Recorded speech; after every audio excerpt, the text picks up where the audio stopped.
आप सभी का स्वागत है चंद्रशेखर मैथ्स क्लासेस में। आज हम आप लोग के सामने कक्षा 10वीं के प्रश्न बैंक 2023-24 के इकाई 3 वाणिज्य गणित के सही विकल्प को लेकर आए हैं। आइए इसको हल करेंगे। यहाँ देखिए, पहला प्रश्न है हमारा, सही विकल्प चुनकर लिखिए। यदि सावधि जमा खाते में ब्याज की गणना छमाही आधार पर की जाती है तो वार्षिक दर को लिया जाना चाहिए दुगनी, तिगुनी, आधा, 4 गुना। तो हम जानते हैं कि यदि ब्याज की गणना छमाही है तो हम क्या करते हैं, समय में ब्याज की गणना छमाही है तो समय में या एन में 2 का गुणा करते हैं और दर में आर में 2 का क्या हम करते हैं, हम लोग भाग कर देते हैं। तो यहाँ पे भाग कर देंगे 2 का तो आधा हो जाएगा। तो यदि सावधि जमा खाता में ब्याज की गणना छमाही की जाती है तो वार्षिक दर को लिया जाना चाहिए आधा।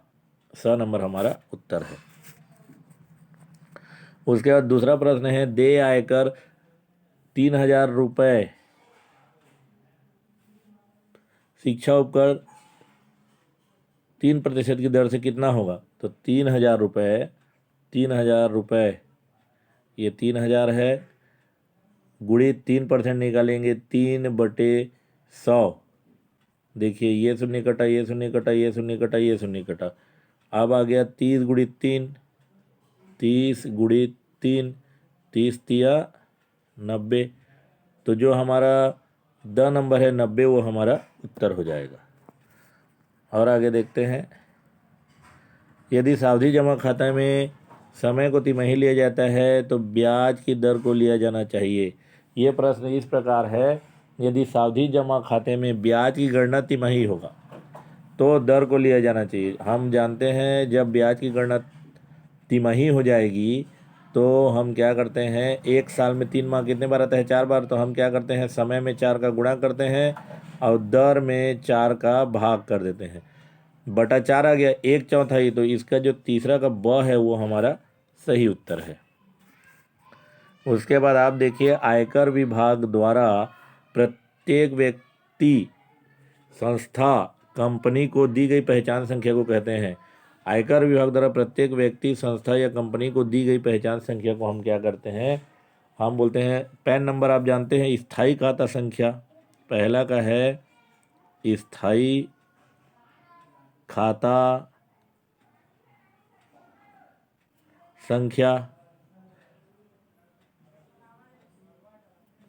आयकर विभाग द्वारा स्थायी खाता संख्या दिया जाता है, या अंग्रेजी में हम उसको क्या बोलते हैं, पैन नंबर, पैन कार्ड।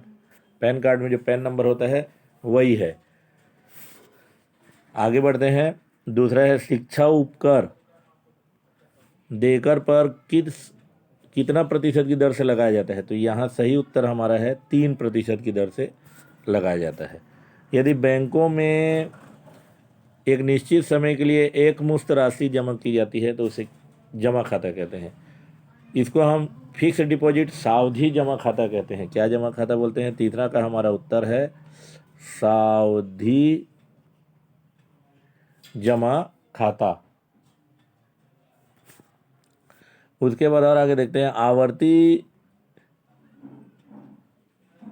उसके बाद देखिए, आवर्ती जमा खाते में ब्याज की गणना का सूत्र। हमारा आवर्ती जमा खाते में ब्याज की गणना का सूत्र है P गुणित R/100 गुणित 1/12 कोष्टक N, यहाँ N/1 कोष्टक बन बटे 2 और ये पूरा कोष्टक। हमारा फार्मूला है P गुणित R/100 गुणित 1/12 N/1 ये हमारा आवर्ती जमा खाता का जो ब्याज निकालते हैं उसका सूत्र है।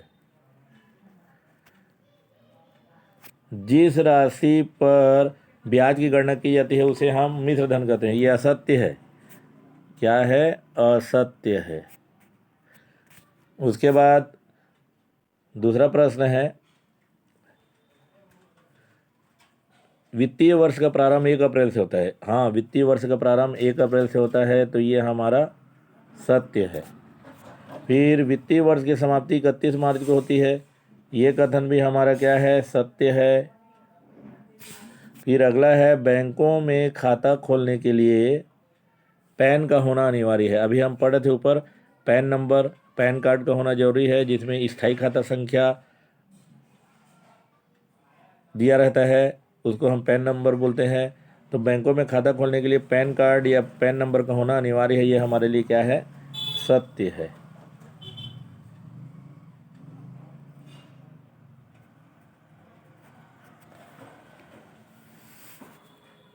इस प्रकार हमारे वीडियो कैसे लगा